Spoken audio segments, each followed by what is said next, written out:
Outreach Committee meeting for the city of Bonita Springs. Thank you very much for coming. My name is Jesse Purdon, and I'm going to be the chairman of this organization. I'm very excited to be here. I'd like to start off with the Pledge of Allegiance. Mr. Vice Mayor, would you mind leading us in the Pledge of Allegiance?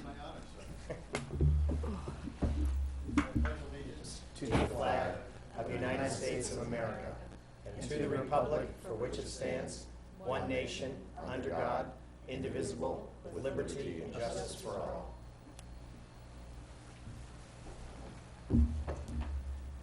We're going to do roll call, and we can start down at the left. Yes.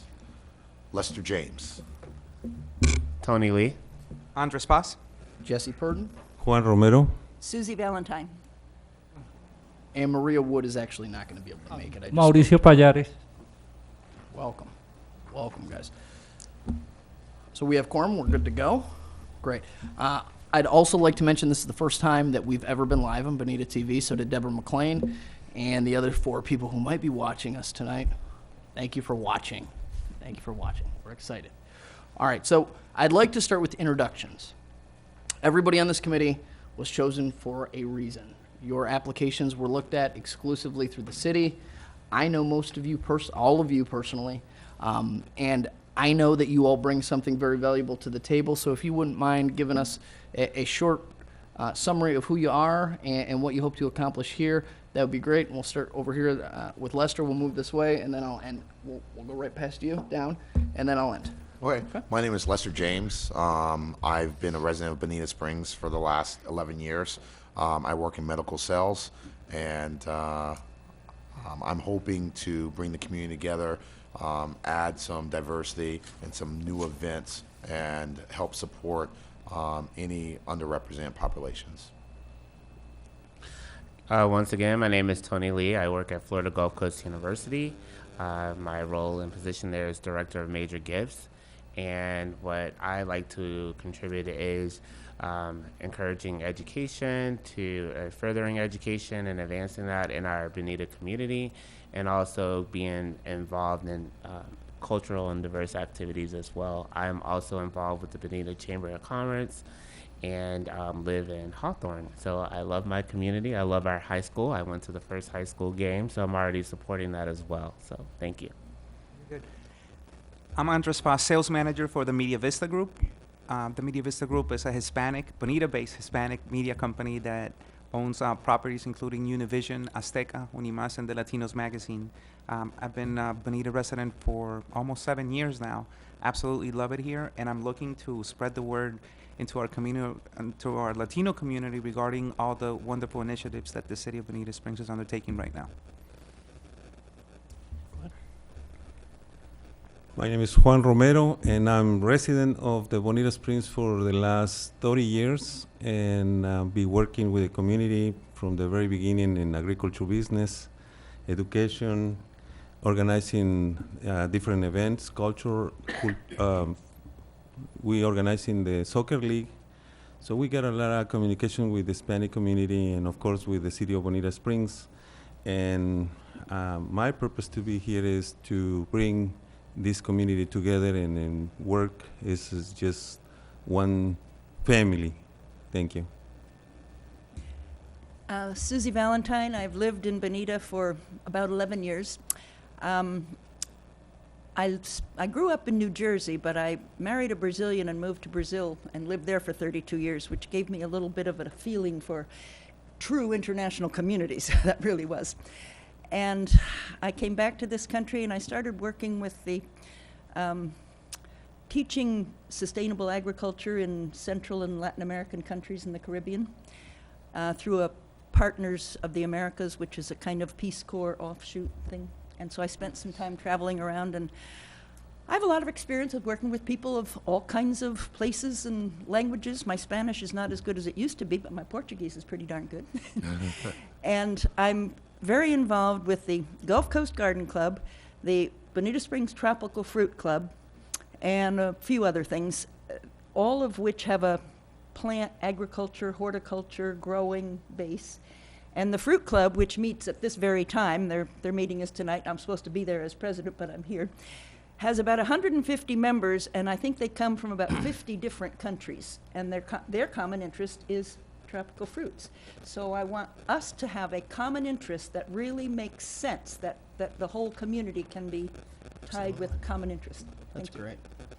Hi everyone, my name is Mauricio Payares. I work for Media Vista as an operation manager. Also, I work as a TV host. I have a local TV show in almost like 10 years, and the show is about diversity and promoting the entertainment in Southwest Florida. And I've been in Bonita for almost 20 years here, and I want diversity, and I want growing my city, Bonita, and I want to be the city of diversity and people helping each one as a diversity team.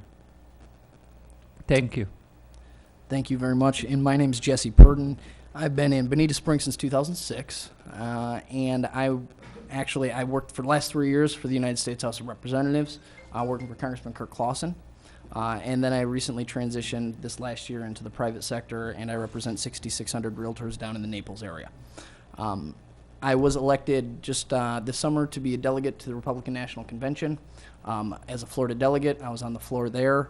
I was recently a news press editorial board member, and I am one of the only Latino candidates for the city council in the history of Bonita Springs. So that really circles back around to what this organization, this committee, really hopes to touch on. We have over 22% of the population that is Latino. The fact that I'm the only one who's run in almost our 20-year history, other than a guy who didn't finish, that's something I would like us to work on. Civic involvement, regardless, and I'm not saying it's just Latinos, it's not blacks, it's not anybody specifically. I want people who feel as if they did not have a voice to feel like they have a voice.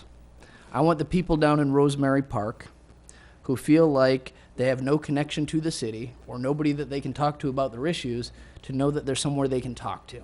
They can come to us, they can tell us their issues. Maybe they don't want to go sit on the dais at city council, but they'll come here. We're not scary.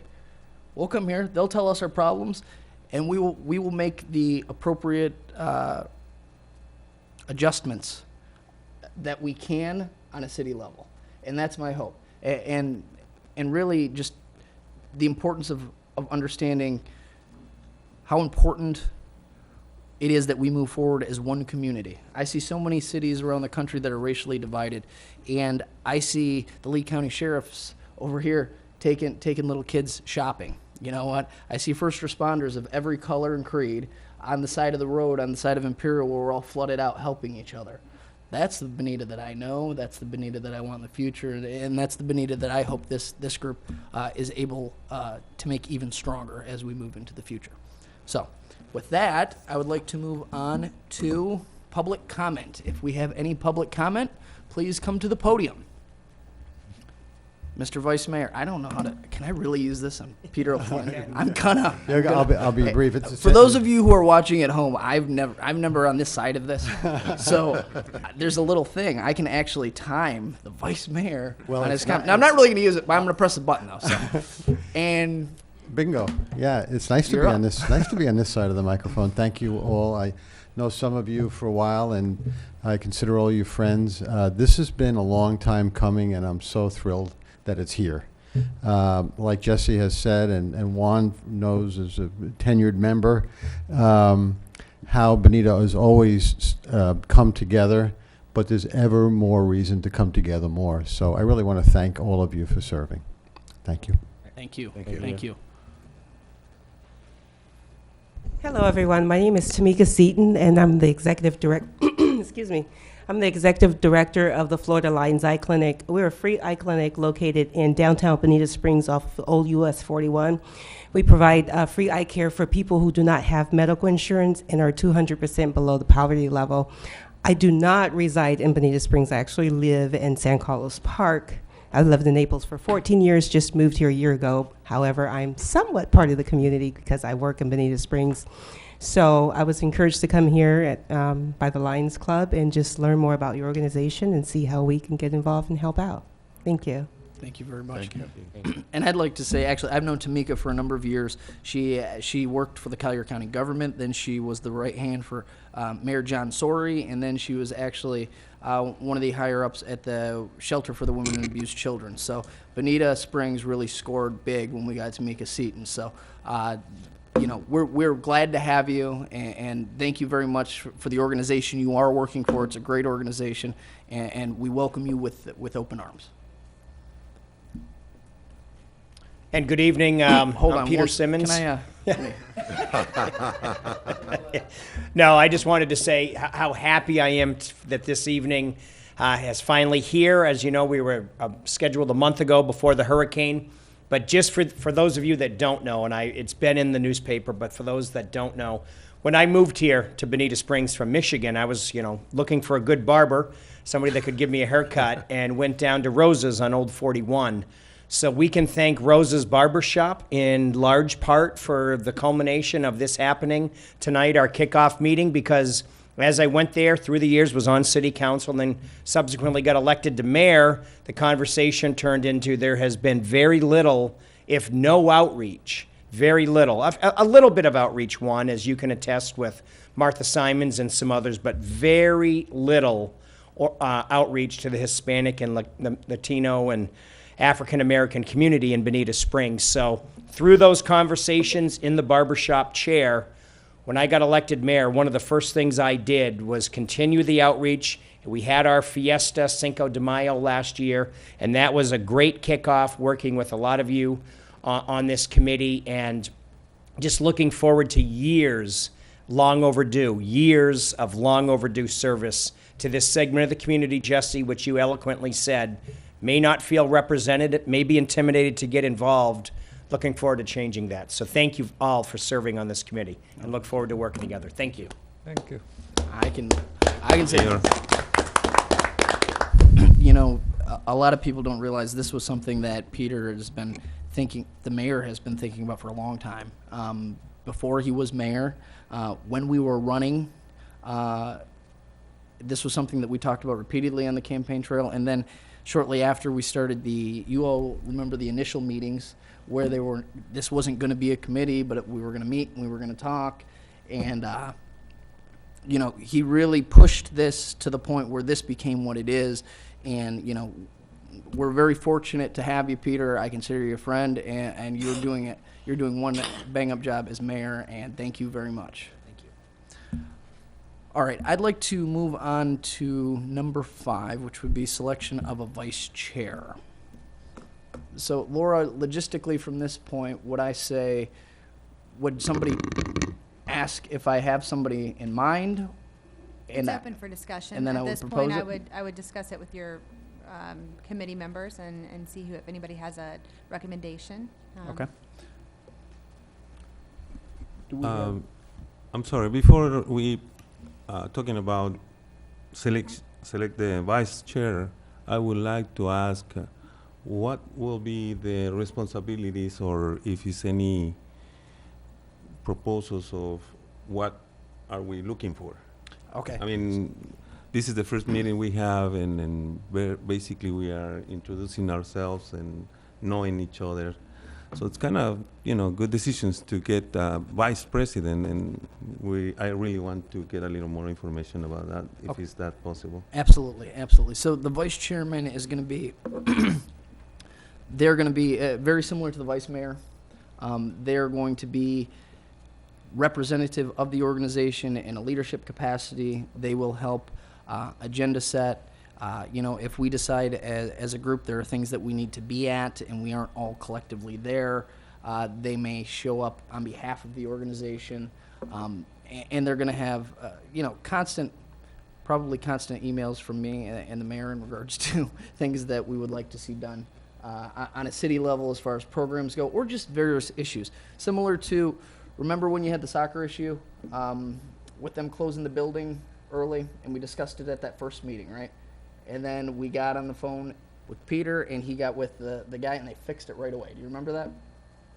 Yes, for sure. Okay, so things like that. It's going to be the back and forth. Hopefully, at some point, this is going to be the go-to committee for people in the community to reach out to when they want to get something done on a city level in the government, but they don't think calling as an individual is actually going to get it done. They can call Juan Romero, they can call Jesse Purdon, they can call Andres Paz, they can come here and say, look, you know, the city, it's a very small inconvenience, but the city's doing this and it's costing me A, B, and C. How can I get that help? They're going to come here and we're going to relay that message onto leadership and hopefully get them the help they need. So that's kind of what we would be looking for in a vice chair, somebody who would be able to fulfill that role. Does anybody have any questions on that? I do have a comment, something you mentioned about Yes. you communicating with the vice chair. We have to be very aware of sunshine laws. Yes. We can't talk to each other outside of here except casually. This will be explained for those who don't know. That is actually very accurate. Yeah. That is very accurate. Yes, that's a very good point. So but there are ways that we can communicate. We Yes. have to go through our Through a city staff person. Absolutely. You have something to ask Juan, you have to ask Laura to ask Juan for you. What we'll Yeah, do, um, Jesse, just so you're aware, is once we go through our first meeting, we will invite our city attorney to come in and go over some of the sunshine laws for you. And then if you have questions and you want to understand it just a little bit further, we offer one-on-one opportunities to come in and sit down with them to explain it to you, so you're fully aware. That would be good. That'd be very good, yeah. Also, I just want to make another observation about the persons who we are here today.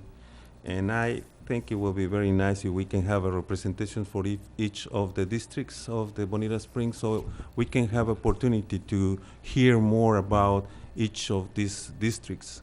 So far, as I've seen 1, 2, and 4 of the districts represented here today.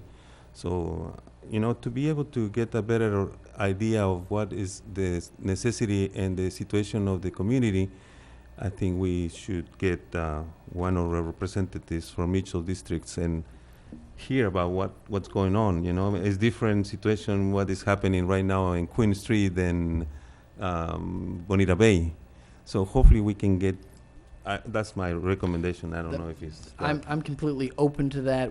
So we need somebody. Bottom line, we need somebody in 4. We need no, not 4. I'm sorry. We need somebody in 5. In 3. And we need somebody in 3. So if you all have somebody specifically in mind in 5 or 3, 5 specifically is a very important one, because that's, I mean, you're talking Rosemary Park. So I mean, that is a big one that this committee should. I agree with you wholeheartedly. We should try to get somebody from that committee. What happened to the gentleman who was at the original? He was District 5. He was not the Barber. You're Barber. Yes. No, he decided not to apply for the committee. He will be involved with, but he did not turn in an application. So- I mean, we can certainly discuss that with him. If somebody has thoughts on 5 and 3, now 3 is Where's 5? Okay, 5 is pretty much Rosemary Park area. That's the majority of 5. It goes all the way back to, I think Paradise is where it cuts off and turns to 4. Right there. So I used to be so there, yeah. so Rosemary to Paradise is 5.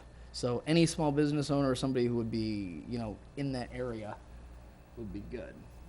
Yeah, Bonita Drive, yep, Rosemary, that's all. That's all. So why don't we do this? Why don't we? And District 3 is primarily the beach. Yeah, 3 is the beach. You know, not all of the beach, but most of the beach where there are actually houses. Yeah. Up to Spanish Wells I used to live there. is District 3. Used to. I don't live there anymore. Where's 3? 3 is primarily the beach, Okay, up to Spanish Wells. okay. Spanish Gardens?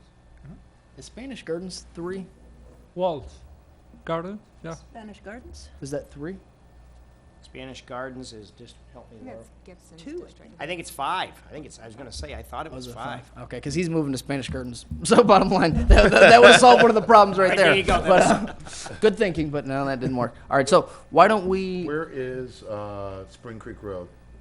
Meadows. Spring Creek Meadows.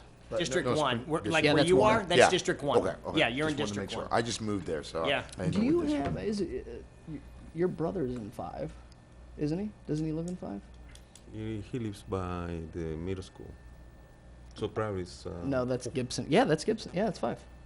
I think the city needs to provide us a very simple printout map of where the districts are. I know where the map is over here, but that's Right not by the I men's helpful know, right bathroom. now. it's here and there, but Okay, so how about this? Number 1, we will get you all a map of both 5 and 3, and then you all start brainstorming. If you think that there's somebody who should be applying that didn't apply, the application portion is over, but I'm sure we could amend that to add somebody if we wanted to. Is that correct? Can we do that if we wanted to?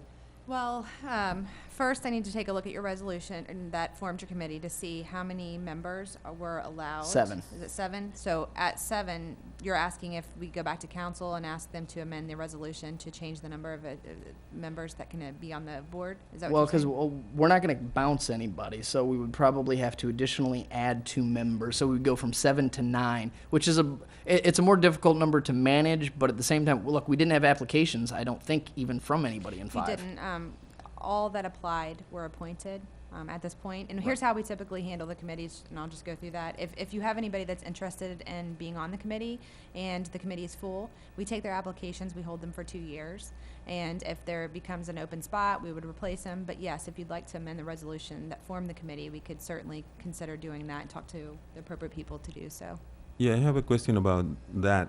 How long is the term of the Your period of terms are time? one for- year for this committee, I believe. 1-year term. So every year we had to Yep.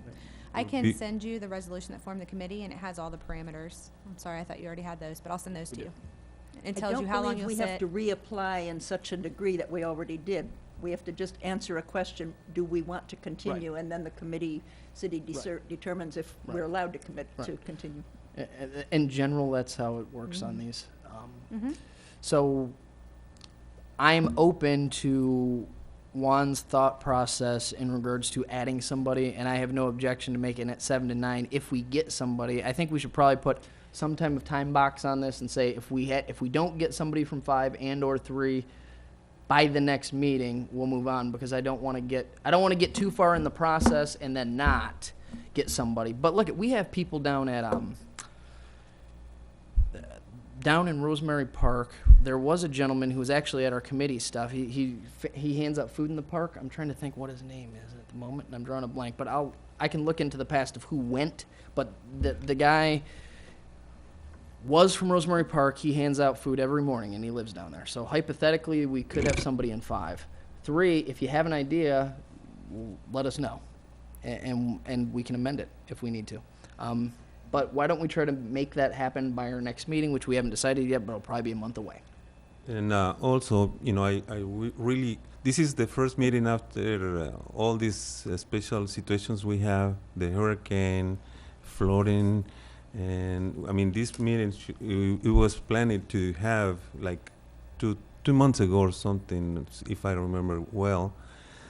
And a lot of people, they are busy right now on other things, but I really want to have more exactly what we are doing here and what is the purpose of the outreach community, to include and getting more participation of the community, the families, and the people who wants to be working. I'm pretty sure if we go back to our community and invite them and then hear from them, and I'm pretty sure more people wants to be involved on this community.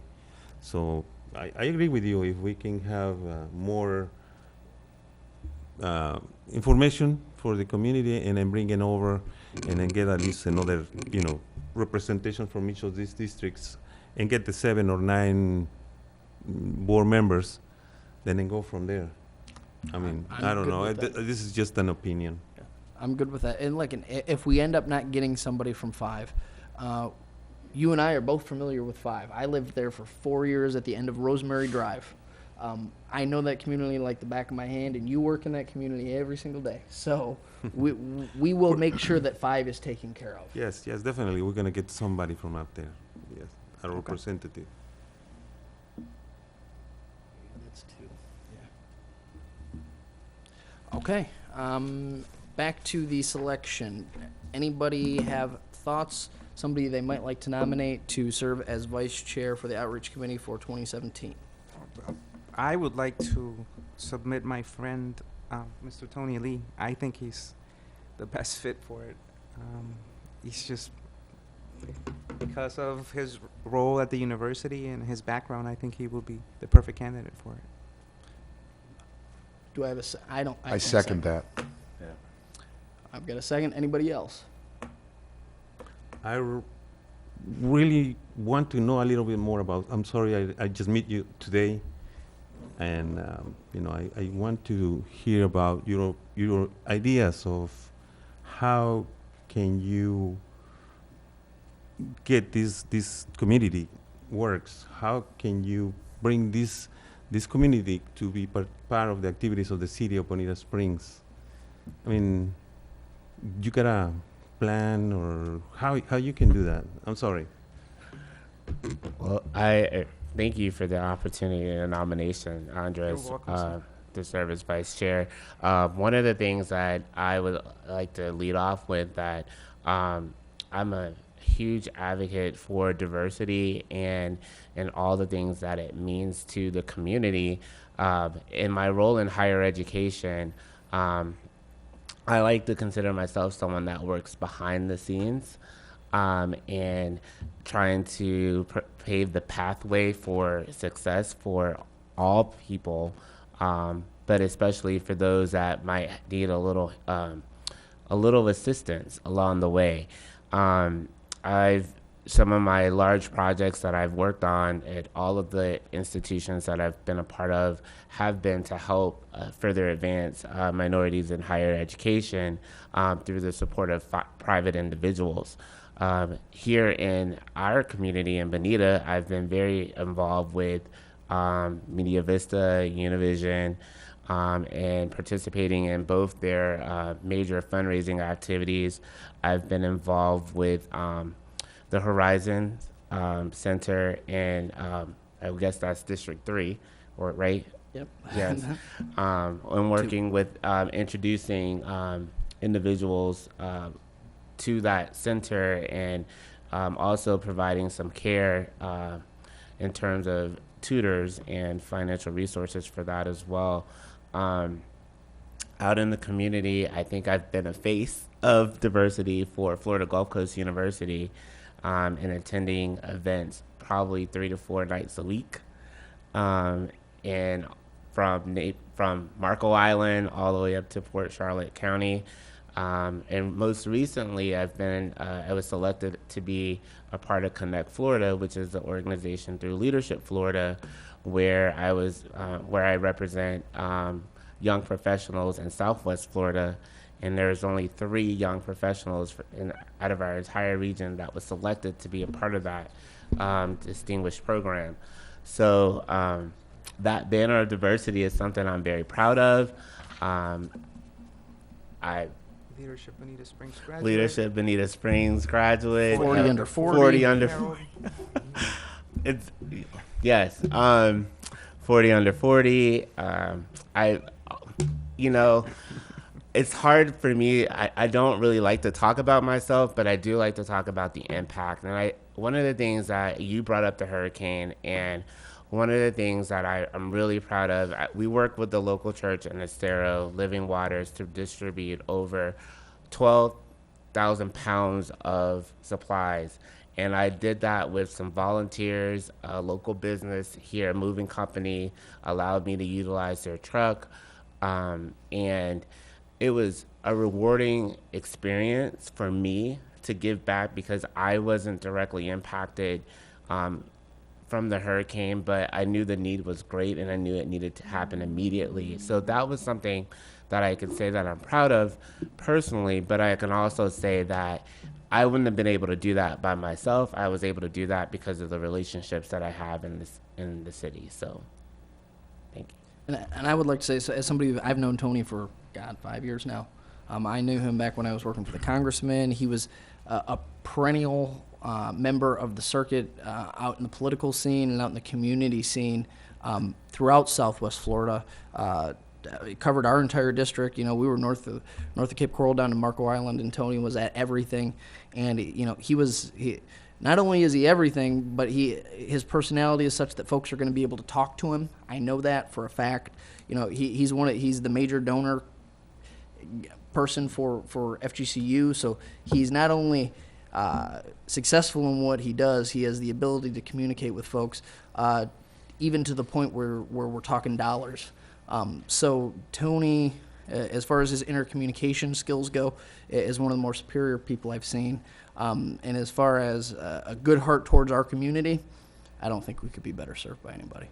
So that's my experience with Tony. Now, I wouldn't admit any of that stuff generally if we're just us, but to be honest. I mean, I hear your credentials, and they are very impressive, you know. But I really want to go back to the basic, where our families and communities are needed. I mean, we have a very high percentage of students who drop out. Our major population in schools are Hispanics. Just probably 10% of the students in high school graduates. So that's one of the major problems in Bonita in education. And this is part of the community where we need to work on.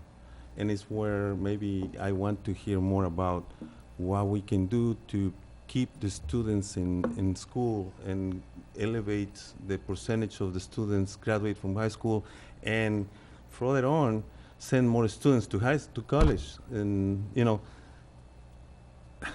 how do you know what I'm saying? I definitely understand what you're saying, and I can assure you that you have an advocate here in education, because one of the things that I was involved with was the selection of the new principal for the high school here in Bonita. So I served on that search committee. I pushed very hard to get a local guy to be a part of that transition, and that they didn't select someone out of the area to start our high school. I attended the first high school game, and I actually have lunch with the athletic director tomorrow.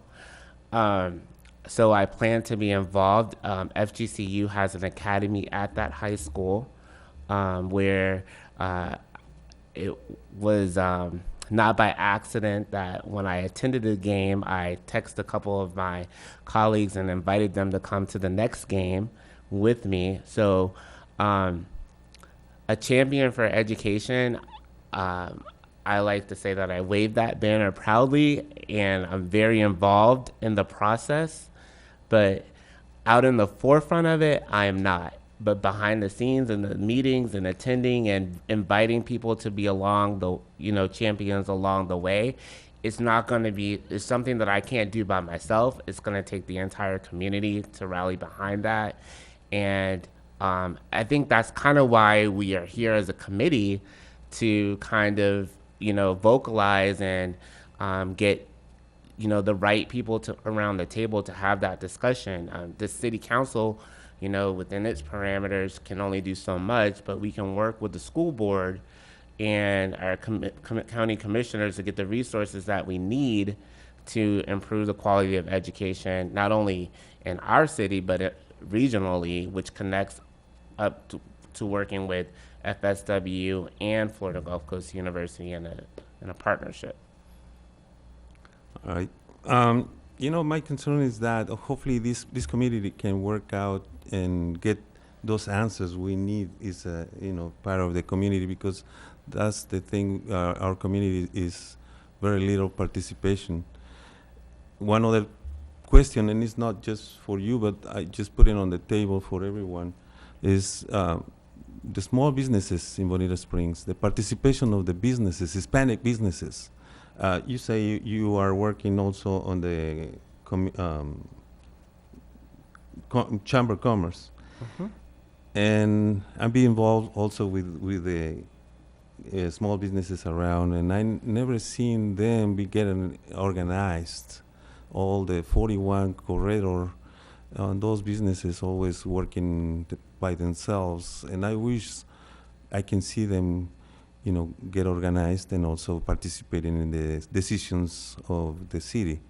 So I think, and I propose that, we try to put all these things together and work as a community and find the ways to including all these parts of the community.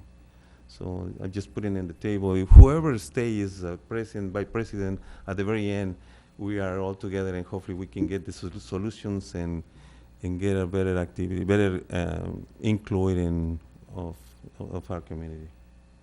And along the lines of what Juan was just saying, is it within my purview to select somebody who might be a participation chair for the committee, and that person could reach out to the Old 41 community or any section of the community that they feel that they might like to reach out to try to get to participate in our functions? Is that something that we could do in a point? Yes? You could certainly designate someone to work on specific projects that you Specific would like to, yeah. Okay. What would is participation chair, is that the appropriate, what would we generally? Typically, how we deal with committees is obviously we have a chair and vice chair. The committees that I've worked with have not designated someone as a participation chair, but they have allocated a person to represent specific projects, and that person would be the point person for that. They've also did subcommittees out of the committees that they hold. For example, I'll give you a Veterans Advisory Committee. Right. Puts together a Wounded Warriors game. And typically, all the members can't join the committee to plan that as intensively as 3 of the members can. So they will designate a subcommittee to plan that event that can meet on a regular basis. So you have that option too. Okay. So I'll look to the appetite of the committee in regards to, and we'll come back to this vice chair thing because this might solve it. What do you all feel about having somebody who we designate as a participation chair for this group? Is that something that you might want to do, Juan, or something that you all might think is a good idea? If not, we just go straight to the vote for vice chair, and we can move on from there, and we'll delegate as subcommittees as we need to. I'd like to comment that since we're a brand-new committee, we haven't worked together before, we all came with our own personal agenda a little bit, even though we came with a common purpose. And we all think we have, some good answers. Our appointment as chairman and vice chairman would only be for 1 year. Right. I think we're going to be really busy this year, so I would say let's vote for Tony and let's go on that way and let's get on with business because we got a lot of important things to do. Thank you, Susie. Anybody else want to speak on this? I guess I like the idea for the position. I don't know when you want to be part of the other, or no? I'm here, but I agree with Susie. Sorry, please. And like I said, this is a community where we gotta be working, and probably we gotta speed up a little bit. And I probably go to the chairman and vice president right now, and move on. Hopefully we can put it all together, the things we want, and because it's a lot of questions. I have so many questions right now about this community, this community to do a lot of things, and I don't think we're gonna be We have to get busy. find them or get them in 1 year. To clarify, are you saying community or committee? Committee. Okay, so for the committee, I want to take expectations down just a notch. As far as I understand and want to work on all of the things that you want to work on, I don't know that the answer to Hispanic graduation rate is going to happen between the 7 to 9 of us, because it's a larger reaching issue that delves into our communities, it delves into economic issues, it delves into a whole myriad of issues that I don't know if we'll be able to do from this point. Look, I will work on anything that comes before us, but I don't want to set the bar on day one saying that we're going to increase the graduation rate in Bonita Springs, by year end, and then feels as if we failed. What I want to do is I want to make sure that people feel that they're included in the city, they have a place that they can come, and then we start to move the culture forward so that they understand that they are every bit a part of the heartbeat of Bonita Springs, and they always have somewhere they can come, and they're always going to have a place where they can come voice their issues, and they will have a place if they want to be civically involved.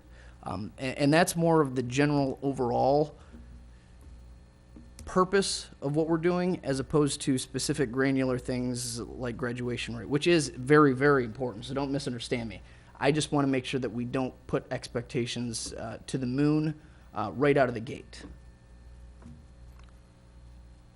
Exactly. No, I'm not saying that this community is going to be change the world, but if we got 1 or 2 students into college, I think we are doing a good job.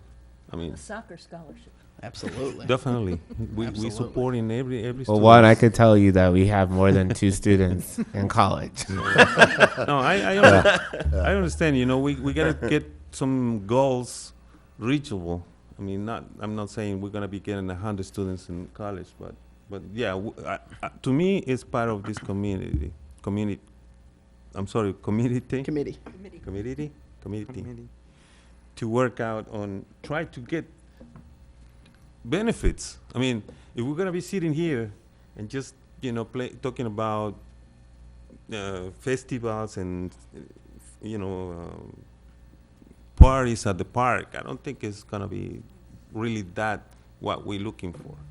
I'm really looking for integrate the community, but also getting benefits on ways to live, education, economy, housing, equally. We got a lot of people working outside. They got a little businesses, and they're working by themselves, and nobody knows what they're doing and what they can get or receive in help to get a better level of life. So I think this community is supposed to be doing that, helping to get a better opportunity for everyone and including in the activities of the city or on the governor of the city. And I'm glad you said that. One of the things that we're going to do before we pick our next meeting is I'm going to ask everybody to email a list, however we're supposed to officially communicate, a list of the things that you find, goals that you think can be attained through this committee, and the logistics of how you think it can happen. So if you say, Juan, I want to stick my flag in, housing, soccer, whatever it is that you want, here are the 2-3 things that I think we would really like to focus on, and here's how I think we can do it. We can look at those collectively as a group, and then we can really, then we can nail down on a couple of those, and maybe we can make the difference that you're talking about. Because I don't want to be up here moving around papers and having a taco fest in the park. That's not all this is about. Those things are the community events that should be catalysts for people to realize that they as a community are not ignored by us on a city level. And through those actions and through working with Univision, through working with Telemundo, and working within the community, really we can start moving towards the goals that you're talking about. So, yes, those shouldn't be the main points of our group, but those things are very important to our group because, once again, those are going to be the things that let people know that we're here. We can't just go out into the community and say, hey, we're going to tell you how the best educational route for your children. Well, who are you and why are you here? It's not how it works. So they have to see that there's open dialogue back and forth between the city, and then we can come up with some practical goals on how we can address it. But bottom line, I'm going to ask everybody to email me at least 3 initiatives, goals. Laura, email Laura. Don't email me. Don't email me. And I said the hot mic incident was going to be on Andres, and it was me. So we're all going to email Laura some of our thoughts on what we think that we can do through this committee and what we want to specifically focus on. Because I think Juan, you have some great points. You really do. I'd move that we move to the vote on vice chair. I have a nomination for Tony Lee. I have a second. Is there anybody else? Is any other nominations? All right. I second your nomination. Okay. We'll do roll call. Aye. Aye. You vote for yourself. I vote for the person I nominated? Yes? Yes. Aye. Yes. I Aye. vote for, yeah. Congratulations, Mr. Vice Chair. Thank you. Okay, now that we have moved from that, I would like to, Peter kind of touched on the background of the outreach committee, but I kind of want to circle back to Juan, too. This was something, not only was it something that we talked about when we were campaigning, but one of the main things that really made you and I, Mr. Mayor, have a constant dialogue about this issue with underrepresentation within the Latino community specifically was the fact that Juan's organization, and for those of you who don't know and are listening at home, we have the best soccer organization within the state of Florida right here in Bonita Springs. They're underwater right now on the soccer fields, but we have one of the best soccer organizations in the entire state of Florida. We won states not too long ago, 2 years ago? 2 years ago. 2 years ago. They wore our city name on their jerseys. So, I mean, that's something to be proud of, and I can bet you dollars to donuts we're going to have one of the best soccer teams in the state of Florida, Bonita Springs High School as well. And a lot of that, Juan, we really have you to thank because you've carried the banner in regards to soccer in Bonita Springs, and soccer is a huge part of not only the Latino community, but the heart of Bonita. And, you know, to get a state title for our city, for you know, a section of the community that really doesn't feel very involved, that was a huge deal. That was a huge deal, and I thought it was a big deal. And when I found out that you named it the Mayor's Cup to try to get inclusion from the mayor, and unfortunately our last mayor couldn't be bothered, frankly, to come to your soccer events, it upset me. And then when I told Peter about it, he was shocked. And I said, Peter, this was back when we were campaigning, and I said, will you promise me that you're going to be at the Mayor's Cup every year that you're in office? And he said, Jesse, I will be there. You can pick me up. So that was, you know, that was back, you know, that was back before he was even in office, and it's come full circle. But it happened talking about the soccer thing. It that championship that we won, and really we didn't get any coverage on that. That wasn't even a big deal over here. Should have been huge. And you know, things like that. Look, we're not going to sleep on those anymore. We're going to be at the Mayor's Cup. This organization, we're all going to be at the Mayor's Cup. We're going to tie that community back in, and it's going to be a beautiful thing. But I wanted to, you know, when I was talking about the background of the outreach committee, I wanted to recognize that because we didn't really talk about it that much at the Cinco de Mayo Fest. We didn't, and we should have talked about it more. But thank you for what you do over there, and please know it's appreciated. And it's the days of it being ignored by your city leadership are over. Thank you for your words, but it's not me. It's a group of people behind me. It's all the referees, coaches, families, players, workers, who they may are working right now, and sometimes it's hard for them to be here. But you're right, you know, that was one of the things we did 18 years ago when we organized the tournament, Mayor's Cup. It's going to be the 18th year this coming year, and the reason why we call it the Mayor's Cup, it was that to bring our mayor to the fields and then get in touch with the families in a Sunday, in a, you know, very family relationship, you know, not like in the office, and just talk about situations or necessities of the families up there. And it has been working very well with the very first mayor.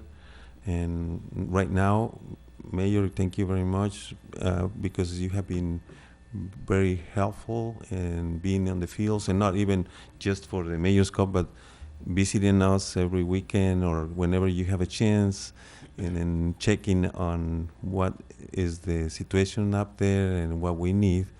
And that was the reason. And then we, exactly what you're saying, you know, we was looking for some mechanisms to get together to be able to pass these big windows and doors and be sitting here and then have a voice.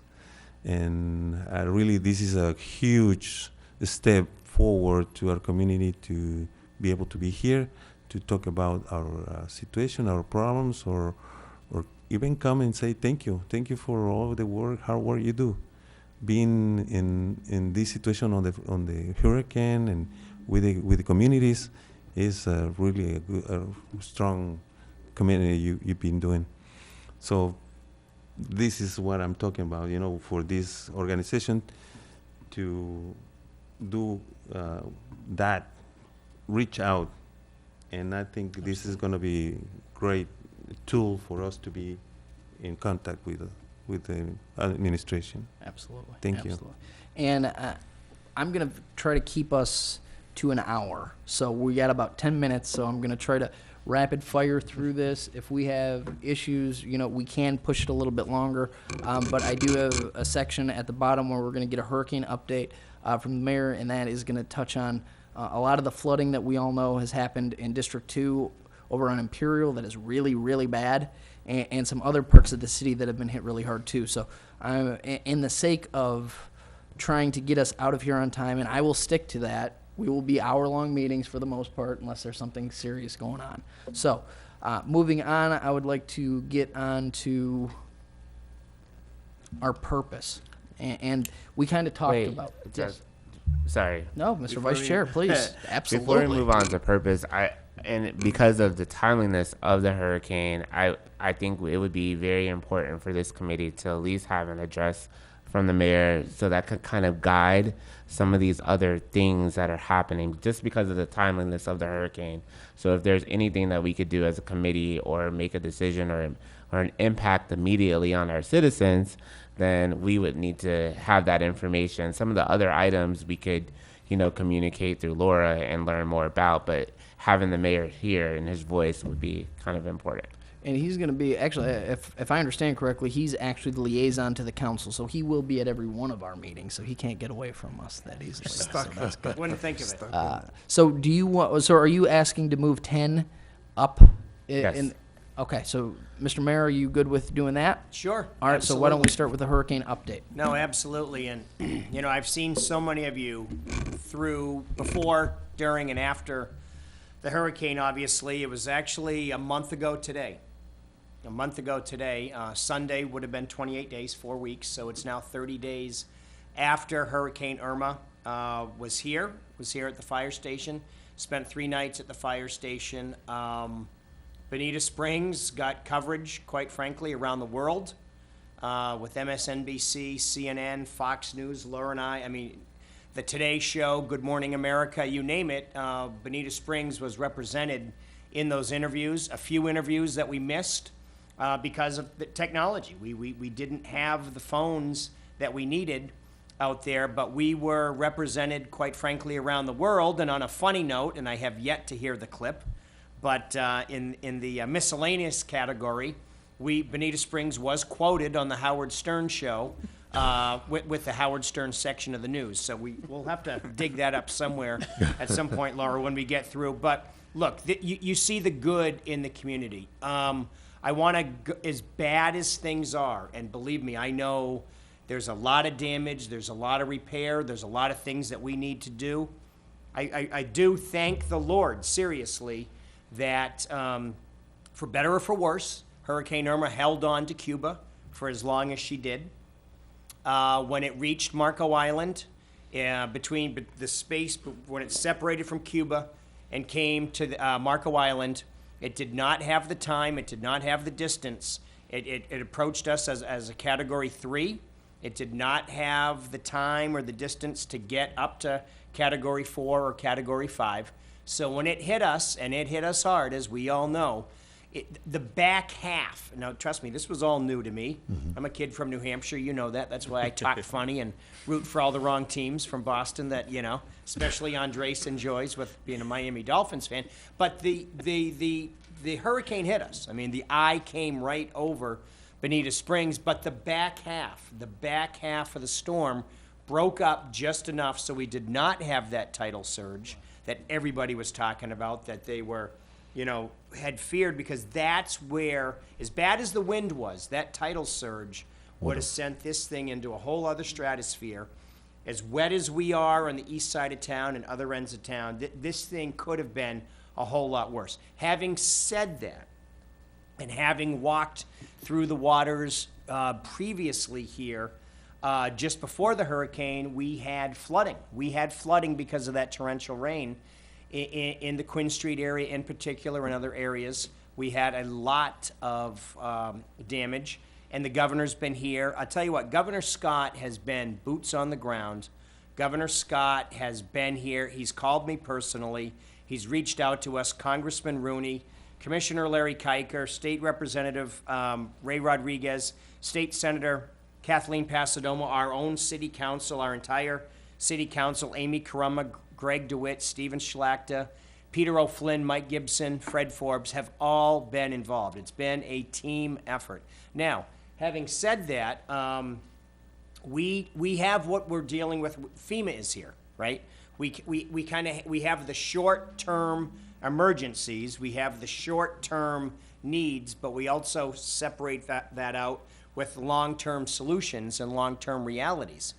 We are underway with the governor's office and his emergency operation office out of Tallahassee to look at, look, this is going to be emotional, it's going to be financial, and it's going to be very hard on a lot of people, but I think, and I believe, certain parts of Bonita Springs, we need to look at permanent relocation.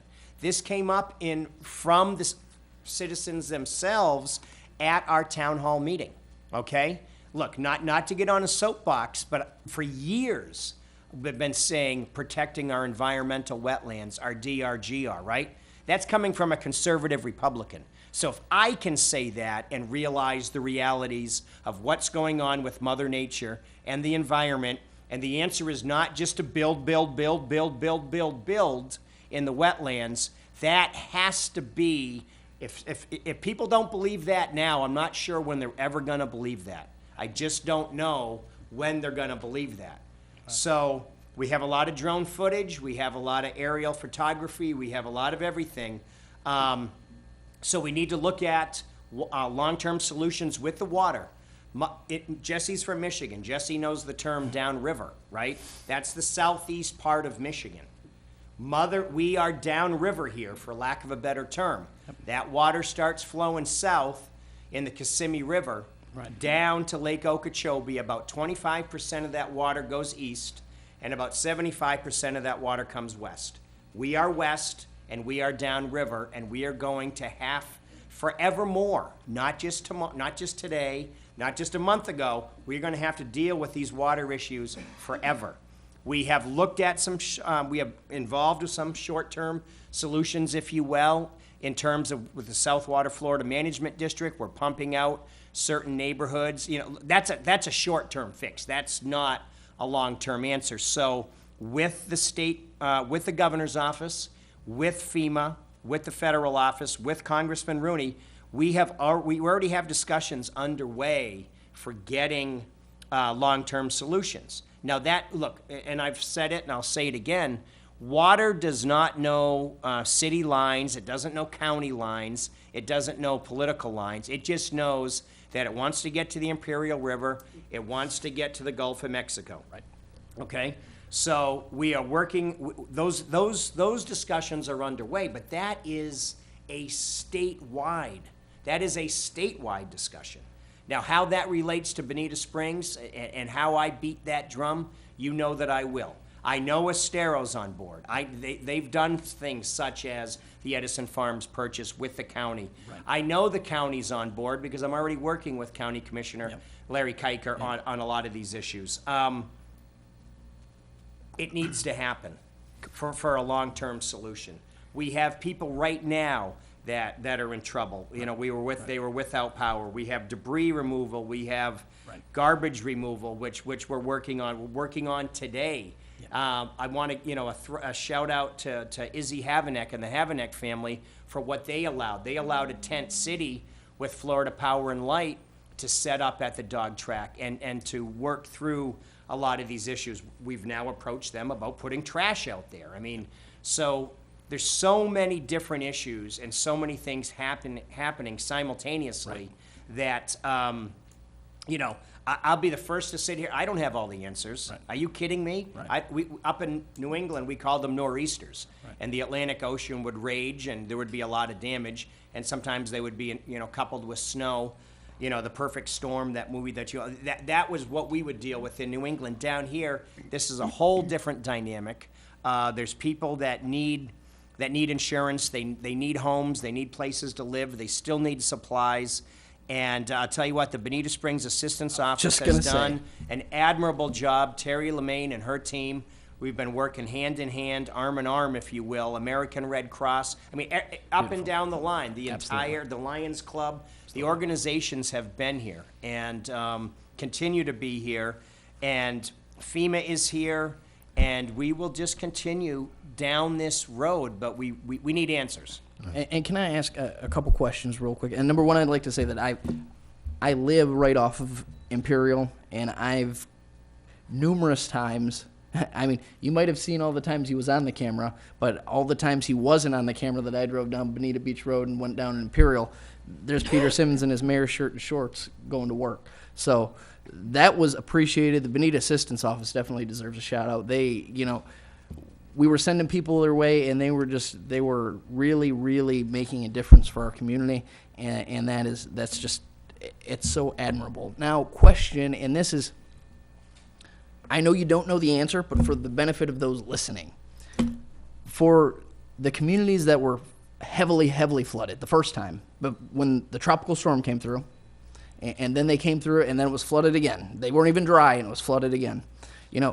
As far as the long-term solutions, and I don't know these things, is a dam the answer? Is dredging the Imperial and making its water capacity holding the answer? Is it a mixture of those answers? Or is it actually truly going to be a point where we're going to have to discuss relocation? And the reason I'm asking this question, because I know the city council has already started this process of getting this studied and looked into, but I wanted to give you the opportunity, Mr. Mayor, to say that is underway. The city has started with those things and kind of go into that. Yeah, no, and Jim Beaver, the city has already retained Jim Beaver. He is an environmental water management expert, if you will. We hired him at our last meeting. We're not studying. We're not going to take another study and pontificate for years. We are going to get some immediate answers with him. And when's he coming back to city council? Do you know the next time he's coming? I mean, very soon. Yes. Yeah. I know the council is meeting every week now as well to take a look at all of these issues. So we have a council meeting tomorrow night to discuss these issues. So they're long-term issues, and they're certainly aware of the concern to make sure that we find solutions. But we do need everyone to bear with us as they're long-term issues. And council's been very quick to react, retaining Jim Beaver, working with the Southwest Florida Management District. So if you'd like to know more, we will send it to you when we know more. But if you want to attend the council meetings, please do, because we have a council meeting every week this month. Are they entertaining those things that I brought up, dredging, dams, things like that? Or is this all stuff that's going to come out? They're going to give us those answers. We don't know yet. There's been many studies done over the years, and that's what Peter was referring to as far as making sure that this wasn't another study. Council is actively making this the #1 priority. They've moved it to #1, and they're discussing it with legislature and moving forward on that as quickly as they possibly can. But we do need some time here to look at the long-term solutions and come to some decisions on what we're going to be doing. That's right. I mean, in one example, Spring Creek. We all know Spring Creek. Right. Spring Creek is not the way the water is currently being routed and is draining. Spring Creek can handle a whole lot more. That it's not. It's actually underserved, if you will. That's just one small example. Right. But when subdivisions pop up and buildings pop up, there are consequences with the water. Right. And we need to we are going to stop as a city council and as a city giving lip service to, okay, we're going to pop up this community and the water's going to be fine. Now, look, that's an oversimplification, but those days are over. Right. Those days are over, folks. And additionally, as I was saying, Peter did a lot too. I want to say, Councilman Gibson isn't here, but Mike Gibson, District 5 councilman, literally the day before the storm, not only was he doing his house and everybody else's, he recruited me. He was putting up his 90-year-old neighbor's shutters, and his own house wasn't done yet. Peter's house wasn't done until the storm was almost at our door. So early Saturday afternoon, I'm nailing plywood to my own windows. You know what I mean? And I felt guilty there because I wasn't doing other things. But it was, Councilman O'Flynn, Deputy Mayor O'Flynn, who was here, is drilling down and digging in deep, as is Councilman Forbes and Councilwoman Carumba. And really everybody is involved. So when you look at, and I'll just throw this out there because it's true, I am a weak mayor, right? We have a city manager form of government. But having said that, I'm a weak mayor that delegates very well to the entire team of the city council sitting up here, and they have a lot of different expertise, right? Absolutely. And they are in it, so they need to be commended as well. And but look, people need answers, and we're striving as hard as we can, as smart as we can for those answers. Absolutely. Can I voice a concern about that? Those neighborhoods that were underwater before the storm and afterwards are mostly Hispanic, high-density Hispanic neighborhoods. I don't know how this all works, but here's my feeling. There's houses listed for home right now, and most likely they will get bought by Hispanics, and there's construction already going underway in those streets that we were picking up debris and things from last week. Shouldn't we put a temporary stop to all that until we figure this out? Well, it's interesting to hear you say that, and That's an excellent point. Peter's in the room, so I can't really comment on that. But I can let you know that Estero is entertaining that same idea. So I'm just gonna go to like the practical side of things. I know that we talked about some larger issues, but what about some smaller issues? I mean, if I'm a working class mom and I have school age children, one of my issues that I'm facing is that my neighborhood was destroyed. So where am I gonna go trick or treating? So, I mean, as a committee, you know, we might not be able to, you know, address, you know, purchasing land or acquiring, you know, water capacity facilities, but is there some way that we could maybe champion having, you know, some way for those families impacted to have trick-or-treating in Riverside Park?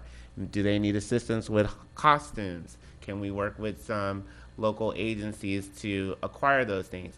I mean, restoring the quality of life for children is very important, because if they have a sense of, you know, rebuilding or things getting back to normal, then they can function and perform better in the classroom. And you know where I'm going with this, right? Because the guy with the white beard or whatever you celebrate right after that comes behind us. So, I mean, those are some things that we can do, or we can, you know, maybe We can make it different. make a little impact, but it will require some type of resources. It's almost to like make you were that reading happen. my mind. Make that happen. So, what can we do? Well, Do we have a budget? That's exactly where we were going under, and that was purposely under miscellaneous. The thought is, I was going to ask Laura what Special events. the appropriate procedure would be to, and I know that like the issue that we have here is that the budget is already made for this year. So then the question is, are there dollars available potentially to allocate? And if so, what is the process? Now, we could get it into next year, I'm sure, hypothetically, but what is available from this year, I don't know, and I don't know what the process will be, but I bet Laura Taylor might have some answers for us on that, because there's two other, well, Mayor's Cup, that won't cost us anything, but we're going to be there strong. Taco Fest is paid for. That's not even us, but we'll be there. But the Cinco de Mayo thing, that's not free. We had to raise, what, $25,000 last year to make that happen. And we'll raise the money again, but I want to say there has to be some level of expenditure availability. And what would be the process for that, Laura, if that is available? So during our budget process this year, the mayor made sure that Fiesta had some funding so that the event could be handled this year, and you would be able to work with the people that are designated to plan that, whether it's this committee or the special events committee. You guys could definitely decide that's something you want to do and utilize that budget, which is $10,000. I think the special events committee would be fine with that. But as far as a Halloween in the park, you know, Tony, actually the Bonita Estero Association of Realtors used to put that on, and they had entertained bringing that back this year, and we have not received an application, so I don't believe they are. So there is not an event at the park this year. Could certainly be something that you want to do. You do not have a budget for the committee at this time. What is the process? Sorry to stop you. You said if we wanted to claim the Fiesta for this committee? What is the process to ensure that this, because that is one of that's going to be the marquee event for this organization for the year. If So you I don't want want to to go just heads up with discuss the that as a committee part of folks. one of your initiatives for the committee, Yep. I certainly think that would just be you discussing it, saying that you're going to take it over and plan that event. Okay, can we take a timeout for 1 second? Sure. Ladies and gentlemen, I think that it would be important for us to discuss right now and get on the books and on the record that we would like this to be under the control of this committee so that we can make that that's going to be our Super Bowl for this committee. That's going to be it.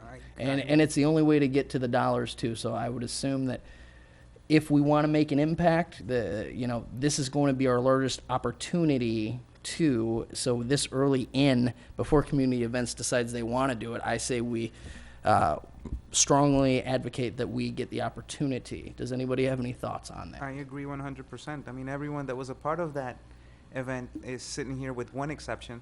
I don't know, she's not here, but otherwise, everyone else May I is comment, here. about, are we talking about the city programs on our community? Okay, the fiesta, Only- Cinco de Mayo. All right. I mean, first of all, I just want to make sure we have those events we're going to have is 3 or 4 of them, because I see right here on the agenda, number 1, taco fiesta. I don't know exactly what is that, and that's one. Okay, we'll come, yep. This, We're- just the second is the Mayor Cup, Right. which is an event. It has been for 17 years, and it's going to be the 18th, and it's for the mayor. And I'm pretty sure we're going to be supporting to be part of. Oh, we're the gonna be, we're activities. gonna have a big presence at that. And also the Fiesta Cinco de Mayo. That's what we're talking about with the $10,000. And then this year, before the hurricane, we was organizing the Hispanic Heritage Celebration. So I think that will be the 3rd event for the community, is what I propose. The 4th? Well, the Taco Fiesta thing, I don't know exactly Who's who doing is Taco Fest? proposing And or. Laura's got some background on that Okay. that she could share. So I saw that you added some of these events to your Yep. agenda today. Yep. So I did pull what I could find. And the Taco Festival came through as a special event permit. The events are sometimes confusing for people who haven't been a part of them before. So let me just explain really quickly the categories for events. We will have the city-ran special events. This includes things like Holiday in the Park, Celebrate Bonita, the Arbor Day, because the committee puts that on. And then we'll have permitted events. So if an outside organizer, private organizer, or nonprofit wants to come through and permit an event within the city, they can do so. They just fill out a special event application. The council will grant permission to them to have the event if they are making sure that it's a safe event and that they have followed the correct procedures. They have insurance, their food is okay to serve, and the sheriff's office and fire department have signed the appropriate waivers. So the reason I told you that is because we have the Taco Festival that you keep referencing. Right. That was brought through as a special event permit. That is happening on October 15th from 11 a.m. to 6 p.m. The city's participation in that is the fact that we have approved a permit for them to host their event. Right. They are doing it to raise funding for Caleb's Crusade Against Childhood Cancer. So there's not really city funding for that event typically. So That's if just we, a permitted if we event. wanted a booth, or if we wanted to be there, if we wanted to have some presence from this committee at that event, You would reach out to the event organizer and touch base with them and ask them to be a part of it. The city would not be awarded a table, I'm sure they would be open to participation, but we couldn't tell you that until you talk to them. okay. So, I'm sorry. My request is not to include this Fiesta Taco into the program for this community, and include the Hispanic Heritage Celebration. We didn't finish or celebrate it this year because of the hurricane, but the next year, I hope we can do that. And then the 3 official events will be the Hispanic Heritage Festival or celebration, the Mayor's Cup, and Fiesta Cinco de Mayo. Sure, and actually, during the end of the budget season, Martha Simons did come up and approach council and ask for funding for your Hispanic Heritage Festival, and council did award them $2,000 of city funding to utilize for the Hispanic Heritage Festival. So I know you did not have the one in September that was planned, but that definitely has some funding should the committee want to make that one of their events.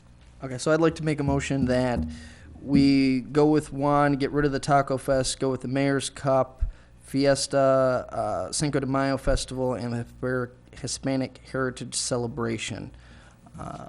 Looking for a second. Before we second, can we amend that? Because on the table was a discussion before that motion was made about the Bonita Association of Realtors used to have a Halloween event in Riverside Park so I'm, because of the hurricane, what I would like permission to do with the blessing of Laura is to approach that group to see if, what did it cost to put on an event like that, or, if our committee could, champion it through and collaborate with them to bring that event back, with some support of the private sector as well, maybe some communities to kind of restore normalcy for some of the children and the families that would not be able to trick or treat just because of,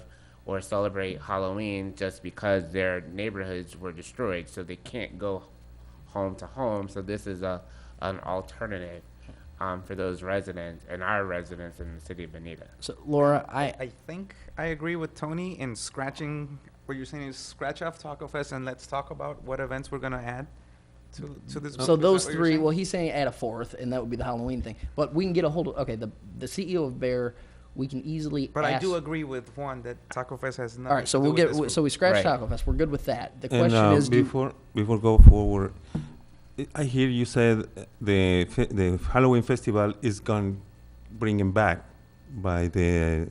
No, they didn't bring it back. they They didn't. Did they not? We were You got to contact- approach, who they- approaches Bear? Would it be somebody from our committee or somebody from the city? Someone from your committee, and her name would be Megan Harris, and I I know will her. send you that contact when I've you got tell it. me who to send it to. And you would just touch base with her. They had done I'll it send for you many her years, info. and then the last 2 years, it has not happened. This year, they were thinking about bringing it back, but have not been able to do that yet. So it's obviously 3 weeks, so I don't believe they will. I mean, as far as their plans. Now, if you reach out to them, that might change what they're wanting to do. So, And just for the clarification, is not any budget for this year, There is no budget so for we this year. cannot supporting the Halloween celebration You would, this year. you at would We least. would need have to to, figure out how to private support donations. them without Alright, having alright, funding. thank you. it'd be private donations and Bear. So bottom line, I will connect you with the CEO of Bear, Tony. And you can take this and run with it and see what Bear wants to do. And if they want to do it, we will be glad to have them do it, and then we'll try to match some private funds. So back to wrapping this meeting up 10 minutes ago. Let's look at the three events with an asterisk by the Halloween event, okay? We scratched Taco Fest, okay? We have the Mayor's Cup, we have the Hispanic Heritage Celebration, and we have the Fiesta Cinco de Mayo, and we have an asterisk by Halloween if we can get Bear to get on board. Do I have a second for those to be our events? Can I interrupt? Of course. And I don't know if it would be a festival. I don't know if it would be a celebration, but Martin Luther King Day or other such. I just Yeah, don't we know. have to be more diversity. Yeah. Well, I had an idea. There's a small city in Indiana called Columbus, Indiana, where there are 3 Fortune, probably 100 companies based there. Columbus, Indiana is about 40,000 people. I would say that's roughly the size of Bonita Springs, and extremely diverse. One of the events that they have is called the Ethnic Expo, and it is an event that celebrates all cultures. You have a lot of Indian Americans, you have a lot of Chinese Americans, you have a lot of Latinos, Hispanics, African Americans, Africans, and so they celebrate everyone on stage. Every year they highlight one country, and so residents from that one country, they get to display, they highlight that one country, but every single year they celebrate dance, food, everything from all cultures. And rather than, I know Bonita Springs has a large Hispanic population, but there are other ethnicities, there are other groups here, other religious groups. I think if we make this a cultural event, obviously you'll see more Hispanics and Latinos there because that's a high percentage there, but you'll also see other cultures, other ethnicities, other nationalities. And I think that is what I want to celebrate here, is Bonita being a place where diversity is celebrated. And I think if we do that and we do that properly, I think other businesses that look to move their companies to Southwest Florida will see that this is a place that they want to be. I support Lester 100% with what he said. When I first heard about this committee, I understood generally the gist of it, and I applied and said what I thought was, what I could bring to it and my interest. And it seems to be sort of evolving into, it's let's bring the Hispanics more into the community. How many different countries are you talking about? Lester's just talking about, we are a huge ethnic mix. Yeah. The Hispanic people of Hispanic descent here are from many different countries, many different cultures, many different costumes. Cinco de Mayo is a Mexican festival, and most people that went had no idea of the historic event that promoted it. Yeah. I like this idea, and I think we really do need to be a little more diverse. And let's not make any fixed things. Okay, we're going to sponsor these events. Yeah. That's it. I also think we need to meet every week, as since City Council is doing for a while, until we can get organized, because we're just still here spinning wheels. At least, talking about things. I think. I mean, I don't think every week is realistic. I would love to do that, but maybe bi-monthly. Yeah, monthly. Yeah, No, at monthly. least- Monthly. Not bi-monthly. Okay. But- Lester, I always have this. I said, for the retired people in our community, that's great. But for us working Yeah, folks, exactly. I'm a working folks, and I'm trying to parent from afar, and weekly probably is not going to work for me. I but, recognize that, but we can't talk to each other generally. Exactly. So we need to have a couple of more and, times to talk. and I understand where you're coming from for Hispanic Heritage Festival. I think what you're trying to accomplish will get accomplished if we do something like an ethnic expo, because I think everyone's gonna, rather than we have Hispanic Heritage Month, we have Black History Month, we have Asian and Pacific Islander Month, but if we can incorporate everything, you're going to see people that are Guatemalan American, Honduran American, Mexican American, and there is definitely going to be a Latin feel to the Ethnic Expo.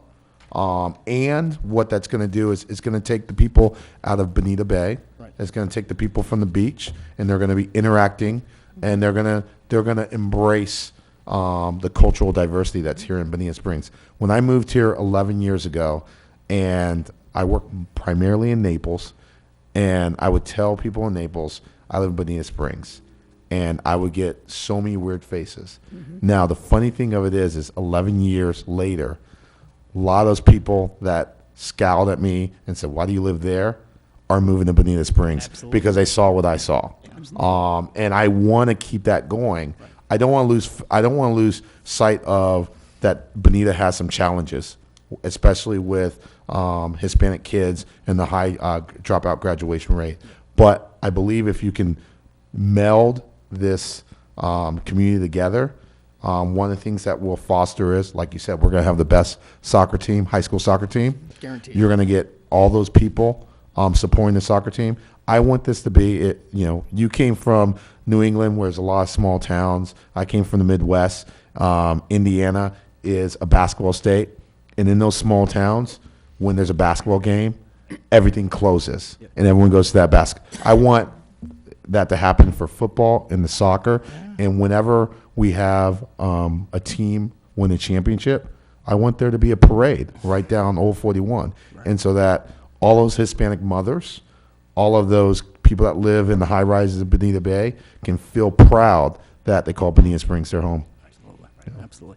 And I would say, I'm glad you brought up what you brought up. And, we didn't talk about MLKJ Day, we didn't talk about Black History Month at all, and we focused on 2 Latino events. And honestly, until you said that, I didn't even think of it because it was just the things that we've done before, which is why you definitely bring something great to the committee. So thank you for that. And we don't want this to also, just to add to that, we don't want this to become the special events committee Right. annex either. So there's other things that we could do Right. and throughout the year to recognize those other groups. So, I mean, that's a part of the ongoing dialogue and discussion. Absolutely. And we need to figure that out along the way. So one of the things we really need to do, look, if you don't want to nail down the 4 specific events, the 2 events that have dollars attached to them, we need to do those. Yeah. Because the other committees are going to move on those, and we should nail those 2 down. So that would be the Hispanic Heritage Month, which already has $2,000, and the Fiesta Cinco de Mayo, which has $10,000, okay? So we can continue and discuss the others at our next meeting, and you can include it in your notes, but I would motion that we move to vote Just, on those 2. Yes. Sorry for interrupt you. The Mayor's Cup, it doesn't cost anything to the city. We running that program. It's established, and that's the reason why we do that. So I don't think we gotta leave the Mayor's Cup out of the Well, activity. I want to, the reason, it's not a dollar association to the Mayor's Cup. I want this group to be involved in the Mayor's Cup because I want us to have a presence there, and I never want to let go of it. Because that was something that was set up to include the city government how long ago? And it never was. This will guarantee that we will have a kindredship to that cup, and it's not going to go anywhere.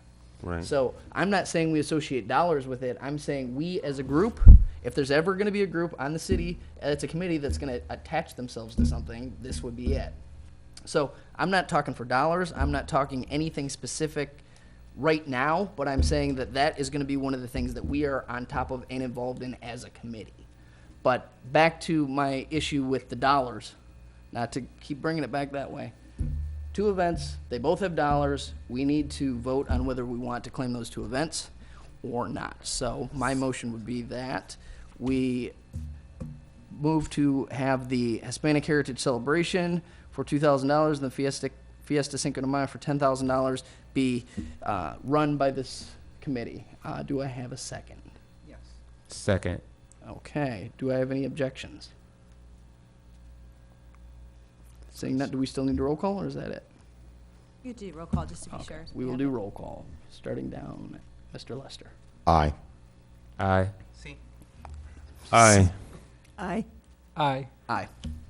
Motion passed. Those 2 are our babies. We're going to watch those. And as we move forward into February, well, we definitely need to keep our eyes open for Black History Month events that we may potentially participate in. I will get a hold of Tony Lee and I will get a hold of Laura to get a hold of Tony Lee and get the CEO of Bears information so that we can find out about Halloween. And we need to last set a next meeting date, which would be next month. So if everybody could pull out their calendars real quick. Mr. Mayor, do you have any thoughts on next month's meeting? No, I Okay, let's pull this whatever up. the I committee cannot decides. meet the 2nd or 4th Tuesdays at this time. The 2nd or 4th Tuesdays, you No. cannot be here. Okay.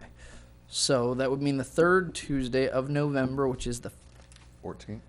no, that's a That's Tuesday. 21st. Why, Oh, the- 21st is Okay, running the too much in- 21st. Running too much into, That's Farm City Barbecue too. So and that's you running wanna too do much that. into Thanksgiving. Yeah. Almost So said we're looking Halloween. at that. So the 7th, you said the 1st? 2nd and 4th Tuesdays are Okay, so out. the 1st. So that leaves us November 7th. Is that enough time? Are we having an election on the 7th? It's an election day, Not but for I don't think us, we have no. to deal with it. Does November 7th work for you, Mr. Mayor? It does. Okay, does anybody here have an objection to November 7th right now, currently, as you see it? Nope. All right, so we will move that November 7th will be our next meeting, same place, same time, 6 p.m. Does anybody have any questions, comments, or concerns before we adjourn?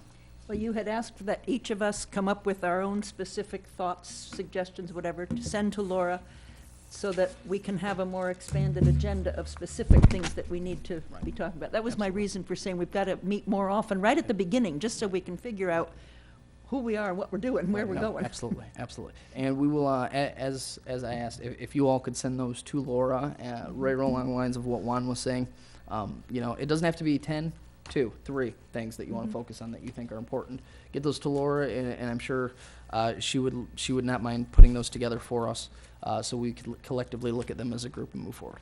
All right, anything else? Seeing none. Meeting is, wait, I never get to do this, right? Motion to adjourn. Meeting is adjourned. Motion. Very good.